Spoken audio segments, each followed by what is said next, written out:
Hello and नमस्कार। देखिए, ये जो श्रृंखला हमने स्टार्ट की है ये भूगोल विषय की है और इसमें बहुत सारे क्वेश्चन आपको करने को मिलेंगे। एक लंबी श्रृंखला अब चलेगी और ये भूगोल के जितने भी टॉपिक हैं, जितने भी चैप्टर्स हैं, उन सभी चैप्टर्स की श्रृंखला लगातार कंटिन्यू जारी रहेगी। और अगर आप प्रत्येक सीरीज़ के वीडियो देख लेते हैं तो आपका भूगोल, आपकी ज्योग्राफी बहुत ही अच्छा हो जाएगा। तो ये वीडियो भी काफ़ी लंबा हो सकता है क्योंकि इसमें बहुत सारे सवाल हैं और सारे क्वेश्चंस को हम लोग करेंगे।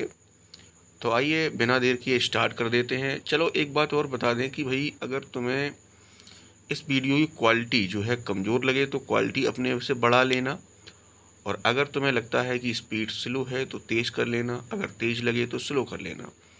अपने हिसाब से मैनेज कर लेना। वीडियो देखना काफ़ी ज़रूरी हो जाएगा आपके लिए क्योंकि इसमें वो सारे क्वेश्चन दिए गए हैं जो इम्पोर्टेंट हैं, महत्वपूर्ण हैं, और कह सकते हो कि एक अच्छे लेवल के सवाल भी इसमें दिए गए हैं।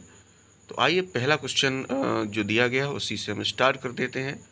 तो पहला सवाल दिया गया है, प्राचीन भारतीय भौगोलिक मान्यता के अनुसार भारतवर्ष किस द्वीप का अंग था?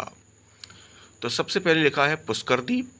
पुष्कर द्वीप के बाद लिखा हुआ है दूसरा, पुष्कर द्वीप के बाद दूसरा क्या लिखा हुआ है? दूसरा जरा देखिए क्या लिखा हुआ है।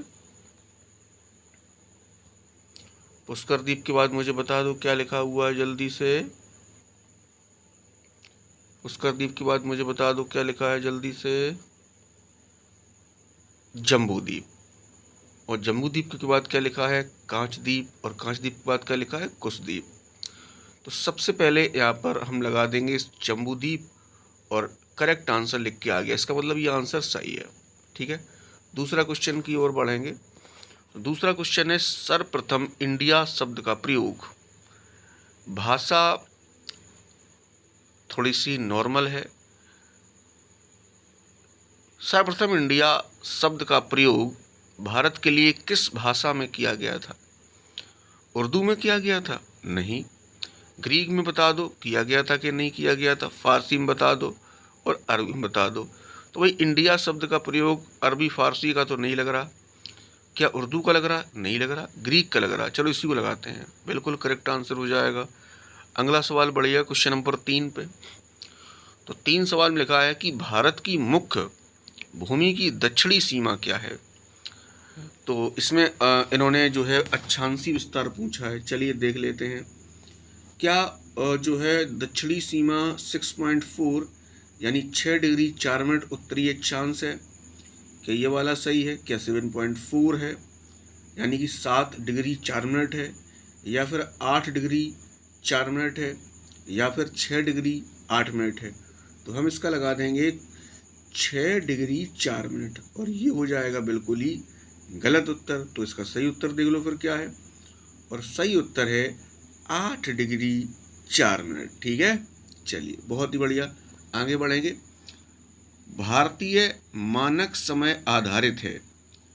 मानक समय किस पर आधारित है? 82.5 पूर्वी देशांतर यानी 82 डिग्री 30 मिनट पूर्वी देशांतर पर है, या 82 डिग्री 23 मिनट पश्चिमी देशांतर पर है, या फिर आप देखिएगा अगला 80 डिग्री पर, 80 डिग्री पूर्वी देशांतर, या फिर 80 डिग्री पश्चिमी देशांतर पर। जरा मुझे किस पर है बता दो। तो मैं यहाँ पर लगा दे रहा हूँ 82 डिग्री 30 मिनट पर लगा दूँ या 80 पे लगा दूँ? चलो 80 पे लगा देता हूँ। 80 जो कि हो गया इनकरेक्ट यानी गलत उत्तर। 80 पर नहीं है तो कितने पर है? 82 डिग्री 30 मिनट पूर्वी देशांतर पर स्थित है। चलिए अगला सवाल देखिए। अगला सवाल दिया गया है भारत का, अगला सवाल दिया गया है कि भाई भारत प्राचीन जो भारतीय भौगोलिक मान्यता के अनुसार भारतवर्ष किस वर्ष, ये तो पहला आ गया यार, चलो इसको आगे बढ़ा देते हैं। पहले जो हमने कर लिए थे उसको हम बढ़ा देते हैं आगे, जो हमने कर लिए थे उनको हम आगे बढ़ा देते हैं। चलो बढ़ जाओ, तुम भी बढ़ जाओ। और अब आ गया है अगला सवाल बढ़िया सा। चलिए लिखा हुआ है भारत का प्रमाणिक समय उस सीमा का स्थानीय समय है जो स्थित है दिल्ली के समीप, कोलकाता के समीप, इलाहाबाद के समीप या फिर भोपाल के समीप? तो मैं इसका लगा देता हूँ इलाहाबाद के समीप, और बिल्कुल ही करेक्ट आंसर हो गया ये तो। चलिए अगला है question number 6। Indian standard time और ग्रीनविच मीन टाइम में अंतर कितना है ये बताना है। स्टैंडर्ड टाइम और ग्रीनविच टाइम में, यानी जो लंदन वाला टाइम है उसमें और भारत के टाइम में कितने समय का अंतर है ये बता दो। तो 5.5 घंटे का अंतर है क्या, या 4 घंटे 40 मिनट का अंतर है, या फिर अंतर है इसमें 5 घंटे 10 मिनट का, या फिर है 5 घंटे 20 मिनट का? तो बताओ भाई कितने का है? 5.5 घंटे लगा दें, चलो इसी को लगा दें। और ये आपके सामने हो गया है बिल्कुल ही सही उत्तर। अगला क्वेश्चन है, भारत का ध्रुव दक्षिणी भाग की भूमध्य रेखा से दूरी कितनी है? तो इसका जो आंसर होगा वो होगा 776 किलोमीटर, 787 किलोमीटर, या फिर 776 किलोमीटर, या फिर 916। तो भारत का दक्षिणी भाग की भूमध्य रेखा से आपको बतानी है भैया दूरी, भूमध्य रेखा से दूरी बतानी है दक्षिणी भाग की। तो मैं इसका आंसर लगा दे रहा हूँ 776, फिर देखेंगे क्या सही है, या 916 लगा दें। चलो 916 लगा दिया, ये तो हो गया भैया गलत। अब देखा इसमें कितना आ गया, 876 किलोमीटर है भारत का ध्रुव जो है दक्षिणी भाग ना है ना, ये भूमध्य रेखा से कितनी दूर पर है? तो आप बताएंगे भैया 776 है, नहीं 876 है, 876 किलोमीटर है। चलिए आगे बढ़ जाइए, क्वेश्चन नंबर 8 देखिए। क्वेश्चन नंबर 8 में लिखा है, भारत की स्थलीय सीमा की लंबाई कितनी है? भारत की स्थलीय सीमा की लंबाई क्या 1200 है, या 15,200 है, या फिर 7,516.5 किलोमीटर है, या फिर 6100 किलोमीटर है? आपको बताना है भारत की स्थलीय सीमा की लंबाई कितनी है। जल्दी से बताओ भाई, जल्दी से बताओ। क्या 15,200 लगा दें, क्या 15,200 लगा दें? चलिए ये तो करेक्ट आंसर हो गया भाई। क्वेश्चन नंबर 9 देखिए। 9 में लिखा है, द्वीपों सहित भारत की तट रेखा की लंबाई कितनी है? द्वीपों सहित बताना है, द्वीपों सहित बताना है, द्वीपों सहित बताना है कितनी लंबाई है तट रेखा की। तो द्वीपों सहित में लगा दे रहा हूँ इसमें 7,516.5 किलोमीटर। लगा दें इसको, लगा दिया, और ये हो गया बिल्कुल करेक्ट आंसर हो गया। चलिए क्वेश्चन नंबर 10 देखिए। 10 में लिखा है, भारत की उत्तर से दक्षिण तक की लंबाई कितनी है? उत्तर से दक्षिण लंबाई पूछी गई है। तो पहला ऑप्शन है 2,933, दूसरा ऑप्शन है 3,214, और तीसरा ऑप्शन क्या है बताइए, 3,412। तो मैं इसका उत्तर लगा दे रहा हूँ 3,124 लगा दे रहा हूँ, जो कि करेक्ट आंसर हो जाएगा। करेक्ट है, गलत है, ये हरी पट्टी वाला सही है। कितना? 3,214 किलोमीटर हो जाएगा इसका आंसर। बहुत ही बढ़िया। हमें लगता है कि जो है पहली चार्ट के सारे सवाल हो गए, अब लोग दूसरे चार्ट की ओर बढ़ेंगे आगे, ठीक है? तो थोड़ा सा वेट करोगे बच्चे, थोड़ा सा वेट करोगे, थोड़ा सा वेट करोगे, थोड़ा सा वेट करोगे, थोड़ा सा वेट करोगे। ये लो, ये लो, ये आ गया सवाल। ये आया क्वेश्चन नंबर 11। भारत की पूरब से पश्चिम तक की लंबाई मुझे बता दो कितनी है? भारत की पूरब से पश्चिम तक की लंबाई क्या 2,933 है, क्या 3,033 किलोमीटर है, या फिर 3,133 किलोमीटर है, या फिर 3,214 किलोमीटर है? बताओ भैया, पूरब से पश्चिम लंबाई, पूरब से पश्चिम लंबाई। मैं इसको लगा के देखता हूँ, और ये है बिल्कुल गलत आंसर। तो सही आंसर इसका क्या है? सही आंसर क्या है? सही आंसर है 2,933 किलोमीटर है। पूर्व से पश्चिम तक की लंबाई कितनी है? 2,933 किलोमीटर है। अगला सवाल है, भारत की तटरेखा की लंबाई कितनी है? भारत की तटरेखा की लंबाई कितनी है? तो चलिए देखते हैं इसके ऑप्शन। पहला ऑप्शन है 6100 किलोमीटर यानी 6100 किलोमीटर। दूसरा ऑप्शन है 6200 किलोमीटर। तीसरा है 6175 किलोमीटर और चौथा है 6500 किलोमीटर। चलिए इसका मुझे बता दो क्या उत्तर होगा सही। तटरेखा की लंबाई, क्या हम 6100 लगा दें? क्या हम 6100 लगा दें? लगा के देखें। ये लो भाई, लगा दिया और ये हो गया बिल्कुल ही करेक्ट आंसर हो गया भाई साहब। दूसरा सवाल देखिए, क्वेश्चन नंबर 13 पे हम लोग आ चुके हैं। क्वेश्चन नंबर 13 पे आ चुके हैं। अब देखिए, भारत का क्षेत्रफल विश्व के कुल भौगोलिक क्षेत्रफल का कितना है बताइए। भारत का क्षेत्रफल विश्व के कुल क्षेत्रफल का कितना है? तो मैं इसका आंसर लगा रहा हूँ डायरेक्ट। कितना लगा दूँ बताओ भाई। ऑप्शन तुमने देख लिए सारे? देख लिए ऑप्शन? फिर से दिखाएं? चलो देख लो। अब मुझे बताओ। मैं इसका लगा रहा हूँ 2.4% और ये हो जाएगा करेक्ट आंसर। हो गया। अगला सवाल। अब अगला सवाल दिया है, भारत के कुल क्षेत्रफल का कितना परसेंट भाग पर्वतीय क्षेत्र के अंतर्गत आता है? ठीक है। माद्र समुद्र तल से 2135 मीटर या उससे अधिक ऊंचाई वाले क्षेत्रों को पर्वतीय क्षेत्र कहा जाता है। समझ गए? तो सवाल ये है कि भारत के कुल क्षेत्रफल का कितना परसेंट भाग पर्वतीय क्षेत्र में आता है। चलिए इसका देखते हैं, ऑप्शन देखते हैं पहले इसके। 10.7% या फिर 18.6% या फिर 27.7% या फिर 43%। चलिए इसका आंसर लगाते हैं। ये लगा दिया मैंने और ये हो गया गलत। इसका सही उत्तर है 10.7%। बहुत ही बढ़िया, आगे बढ़ जाइए। अगला क्वेश्चन है, संपूर्ण भारत के कितने परसेंट भूभाग पर पर्वत और पहाड़ियों का विस्तार है? पर्वत और पहाड़ियों का विस्तार है। चलिए भैया देख लो ऑप्शन, फिर हम बताएंगे क्या होगा। पहला ऑप्शन दिया है 10.7%, दूसरा दिया है 18.6% और तीसरा दिया है 29.3% और अगला है 43%। आपको ये बताना है कि संपूर्ण भारत के कितने परसेंट भूभाग पर पर्वत और पहाड़ियाँ पाई जाती हैं। तो इसका मैं आंसर लगा के देख रहा हूँ 10.7 और ये है बिल्कुल ही गलत जवाब, क्योंकि इसका सही जवाब है 29.3%। बात समझ में आई? इसका सही उत्तर क्या है? 29.3%। आगे बढ़ें। बिल्कुल।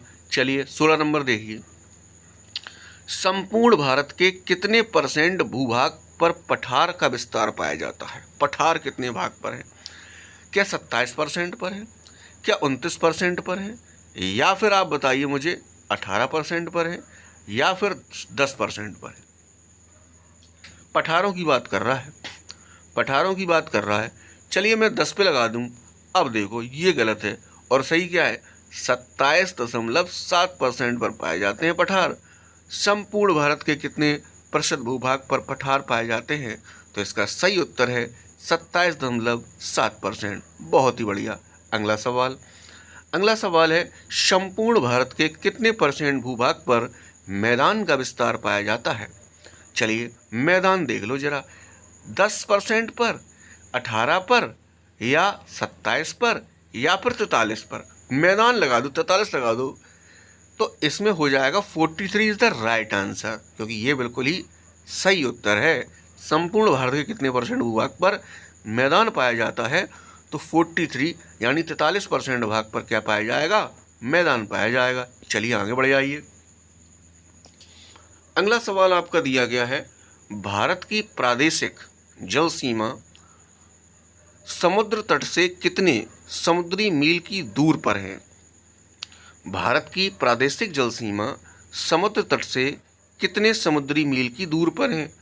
तो आइए 200 मील पर है क्या 111 पर है, क्या 24 पर है या फिर 12 मील पर है? भारत की प्रादेशिक जल सीमा की बात कर रहा है। समुद्र तट से कितने समुद्री मील दूरी तक है? चलिए तो क्या 12 मील है या फिर 24 मील है या फिर 111 मील है या फिर 200 मील है? चलिए मैं इसका आंसर लगा दे रहा हूँ 24 मील। जो कि यह गलत उत्तर, क्योंकि सही उत्तर इसका क्या है? सही उत्तर इसका 12 मील। समझ गए? चलिए आगे बढ़िए। अगला है, भारत का संलग्न क्षेत्र प्रादेशिक जल सीमा से कितने समुद्री मील दूर तक है?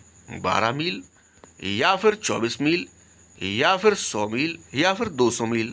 अब मैं इसका उत्तर लगा रहा हूँ 200 मील, जो कि गलत है, और इसका सही उत्तर है 24 मील। समझ गए बात? भारत का संलग्न क्षेत्र प्रादेशिक जल सीमा से कितने आगे है या कितने समुद्री मील दूर तक है? तो इसका सही उत्तर आ गया है 24 मील। चलिए आगे बढ़ जाइए। भारत का एकांतिक आर्थिक क्षेत्र, एकांतिक आर्थिक क्षेत्र संलग्न क्षेत्र से कितने समुद्री मील दूर तक है? तो इसका सही आंसर मैं लगाऊंगा, क्या होगा बताइए जरा। 100 होगा, 100 मील, 200 मील, 300 मील, या फिर 400 मील। तो इसका मैं लगा दे रहा हूं 200 मील, जो कि क्या हो गया बताइए? बिल्कुल ही सही उत्तर हो गया ये तो भाई। भारत का एकांतिक आर्थिक क्षेत्र संलग्न क्षेत्र से कितने समुद्री मील दूर तक है या फिर आगे है? तो इसका सही उत्तर है 200 मील। आगे बढ़ जाइए। आगे बढ़ेंगे, थोड़ा सा रुकेंगे, थोड़ा सा इंतजार करोगे। अगला क्वेश्चन आ गया, क्वेश्चन नंबर 21। भारत में कितने राज्य समुद्र तट से सीमा बनाते हैं? क्या 7 है, क्या 8 है, क्या 9 है, या फिर 10 है? चलो मुझे बताओ, कितने भारत के ऐसे राज्य हैं जो समुद्र तट से सीमा बनाते हैं? चलिए मुझे बता देना, बता दे भाई। क्या लगा दें? 7 लगा दें, 7 लगा दें, 8 लगा दें, 9 लगा दें, या 10 लगा दें? चलिए मैं इसका 9 लगा देता हूँ। अरे ये तो करेक्ट हो गया, ये तो सही हो गया भाई। चलिए, तो समुद्र तट से सीमा बनाते हैं 9 स्टेट, 9 राज्य। आगे बढ़ जाइए। अगला सवाल दिया गया है, भारत में निम्नलिखित में से किस राज्य की तट रेखा सबसे लंबी है? सबसे लंबी, क्या पश्चिम बंगाल की है, या फिर गुजरात की है, या फिर केरल की है, और या फिर महाराष्ट्र की है? तो मैं इसका लगा दे रहा हूँ, महाराष्ट्र लगा दे रहा हूँ। अब महाराष्ट्र हो गया गलत, क्योंकि इसका सही उत्तर क्या था? गुजरात था। सबसे लंबी तट रेखा कौन सी है? गुजरात की है। चलो अच्छा ये बताओ, गुजरात के बाद फिर किसकी है? अगर हम गुजरात को यहाँ से हटा दें तो फिर पूछे कि भैया सबसे लंबी तट रेखा किस राज्य की होगी? तो क्या बताओगे? क्या बताओगे भैया? क्या बताओगे? चलो सोच के बताना, कमेंट में बताना, ठीक है। चलिए अगला सवाल, निम्नलिखित भारतीय राज्यों में से किससे होकर कर्क रेखा नहीं गुजरती है? इसकी हमने तुम्हें एक ट्रिक बताई थी, मित्र पर गमछा झार, उससे हिसाब से बताओ भैया। मैं तो लगा दे रहा हूँ इसका, मैं इसका लगाऊंगा, क्या बताइए? गुजरात लगाऊंगा मैं। अच्छा, गलत हो गया है। सही उत्तर इसका क्या है? यूपी यानी उत्तर प्रदेश। निम्नलिखित भारतीय राज्यों में से उत्तर प्रदेश से होकर कर्क रेखा नहीं गुजरती है। इसके लिए मैंने ट्रिक बताई थी, मित्र पर गमछा झार। अगला, कौन सी अक्षांश रेखा भारत के मध्य से होकर गुजरती है? कौन सी अक्षांश रेखा? अब बताओ भैया, कर्क रेखा है क्या, क्या मकर रेखा, या विषुवत रेखा, या फिर आर्कटिक रेखा? मैं इसका सही उत्तर लगाऊंगा Arctic Rekha. Oh my God, ये हो गया बिल्कुल ही गलत उत्तर। अब आगे देखो क्या होगा इसका सही उत्तर। तो भैया सही उत्तर आएगा कर्क रेखा। कौन सी अक्षांश रेखा भारत के मध्य से होकर गुजरती है? तो इसका सही उत्तर आ जाएगा कर्क रेखा। अगला सवाल, अगला सवाल है, कर्क रेखा भारत के कितने राज्यों से होकर गुजरती है? क्या 5 से, क्या 6 से, या 7 से, या फिर 8 से? और मैं इसका उत्तर लगा दे रहा हूँ, चलो इसका सही लगा देते हैं, 8। और ये हो गया बिल्कुल ही सही उत्तर। निम्नलिखित में से किस राज्य से होकर कर्क रेखा नहीं गुजरती है? देखो भाई वैसी टाइप का क्वेश्चन आ गया और इसका मैं आंसर लगा दे रहा हूँ। चलो पहले ऑप्शन देखो, उड़ीसा है, गुजरात है, राजस्थान है, पश्चिम बंगाल है। तो इसका सही आंसर मैं लगा दूँ उड़ीसा, जो कि बिल्कुल ही करेक्ट उत्तर है। चलिए, भारत का वह राज्य जिससे होकर कर्क रेखा गुजरती है। अच्छा, कर्क रेखा होकर अब गुजरती है ये पूछा है। तो पहला जम्मू कश्मीर है, इससे होकर गुजरती है कर्क रेखा? नहीं। हिमाचल प्रदेश से? नहीं। बिहार से? नहीं। झारखंड से? हाँ हाँ हाँ, लगा दो। चलो भाई अगला देखो। अगला सवाल है, भारत की मुख्य भूमि का दक्षिणी नोक क्या है? पहला दिया है नोरिमन पॉइंट, और दूसरा क्या दिया है? इंदिरा पॉइंट, तीसरा कैलीमेयर पॉइंट, और चौथा है कैंप कैमरन। भारत की मुख्य भूमि की दक्षिणी नोक पूछा है, यानी कि मुख्य भूमि का सबसे दक्षिणतम सबसे दक्षिणतम पॉइंट है उसके बारे में बात करना चाह रहे हैं। तो इसका उत्तर मैं लगा दे रहा हूँ कैंप कैमरन, जो कि बिल्कुल ही क्या है बताइए, सही उत्तर है। क्वेश्चन बहुत सारे होंगे, मजा आ जाएगा एकदम, इससे बाहर कुछ जाएगा नहीं फिर। चलिए आगे बढ़ते हैं। क्वेश्चन नंबर 29, भारत के दक्षिण में सबसे दूरस्थ स्थल कौन सा है?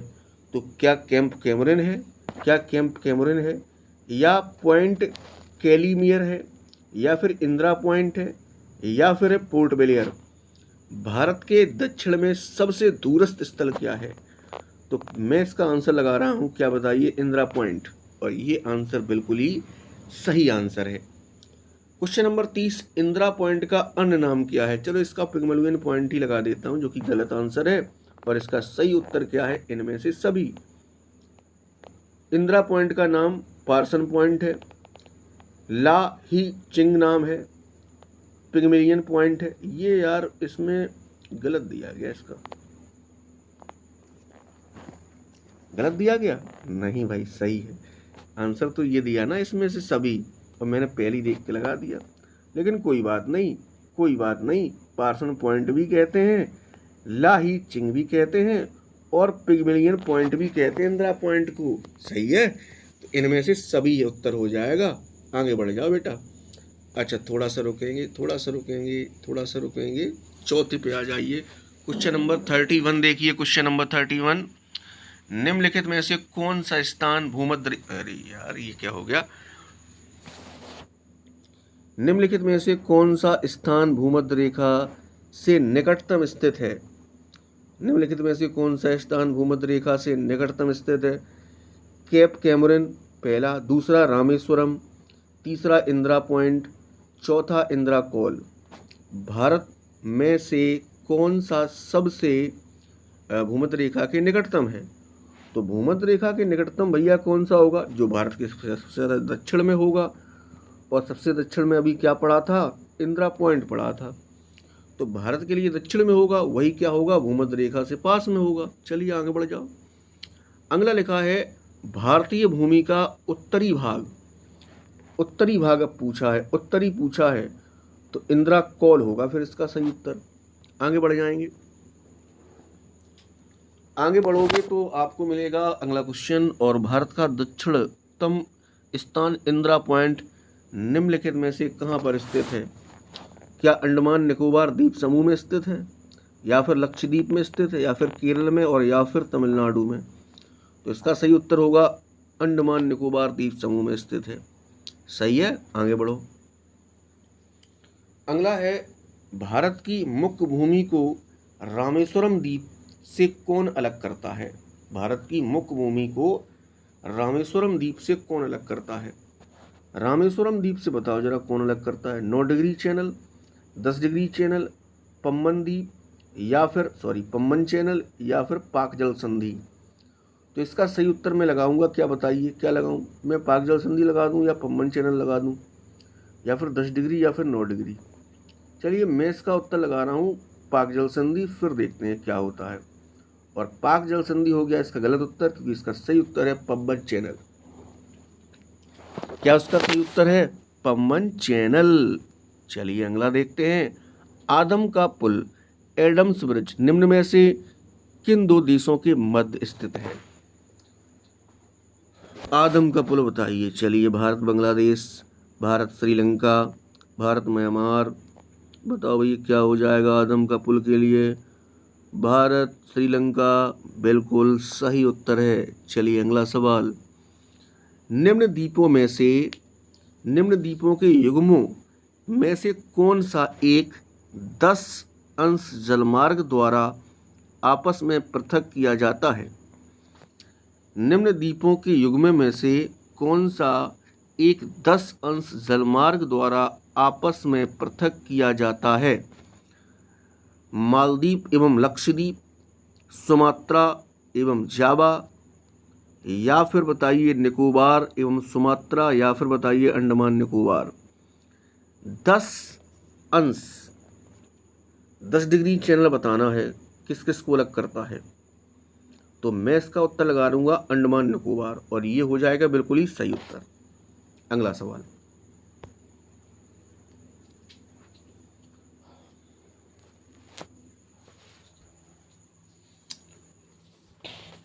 अगला सवाल है, अरे यार ये तो पीछे हो गया, चलो वहीं पे आ जाएं, वहीं पे आ जाएं, वहीं पे आ जाएं।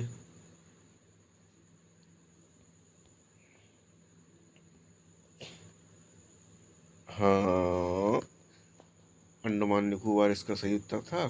चलिए आगे बढ़िए। दक्कन पास किसके बीच स्थित है? दक्कन पास बताइए जरा। अंडमान निकोबार के मध्य, उत्तरी अंडमान या मध्य अंडमान के बीच में दक्कन पास है? क्या हो रहा बार बार? अगला, दक्षिणी अंडमान एवं मध्य अंडमान के बीच में स्थित है, या फिर दक्षिणी अंडमान एवं छोटा अंडमान के बीच, या फिर कार निकोबार और छोटा निकोबार के बीच? तो बताइए दक्कन पास। दक्कन पास ये गलत आंसर है, और सही उत्तर इसका क्या हो जाएगा? दक्षिणी अंडमान एवं छोटा अंडमान। आगे बढ़िए। अगला सवाल है, द्वीप। द्वीप एक द्वीप है गुजरात के तट पर। द्वीप एक द्वीप है गोवा के तट पर, दमन के तट पर, या फिर गुजरात के तट पर, या फिर महाराष्ट्र के तट पर? तो मैं इसका उत्तर लगा रहा हूँ दमन के तट पर, जो कि हो जाएगा गलत उत्तर, और इसका सही उत्तर क्या होगा? गुजरात के तट पर है। अगला, श्रीलंका को भारत से पृथक करती है पाक जल संधि, 10 डिग्री चैनल, या फिर ग्रेट चैनल? तो इसका सही उत्तर बता दो क्या हो जाएगा? श्रीलंका को भारत से कौन अलग करता है? तो भैया पाक जल संधि मैंने लगा दिया इसका उत्तर, और ये हो गया बिल्कुल सही आंसर। भारत तथा चीन के बीच सीमा बनाने वाली रेखा डूरंड रेखा, या फिर स्टेटफोर्ड रेखा, या फिर रेड क्लिफ रेखा, या फिर मैकमोहन रेखा? तो इसका उत्तर मैंने लगा दिया मैकमोहन रेखा, जो कि हो गया बिल्कुल सही आंसर। अब देखो इसमें इतने ही क्वेश्चन रखेंगे 40, लेकिन लगातार देखते रहिएगा। पूरी सीरीज में लगभग 500 सवाल होंगे इसी चैप्टर के, तो इससे फिर बाहर कुछ जाएगा नहीं। केवल सीरीज आप देखते रहिएगा। सारे क्वेश्चन ये कहीं ना कहीं आए हुए भी हैं, और अच्छे लेवल के बढ़िया क्वेश्चन हैं। अगर आपको ये काम अच्छा लग रहा हो तो कमेंट कर देना, और कर देना लाइक। अगर कोई कमी लग रही हो तो मुझे बता देना कमेंट में। ठीक है, बहुत बहुत धन्यवाद।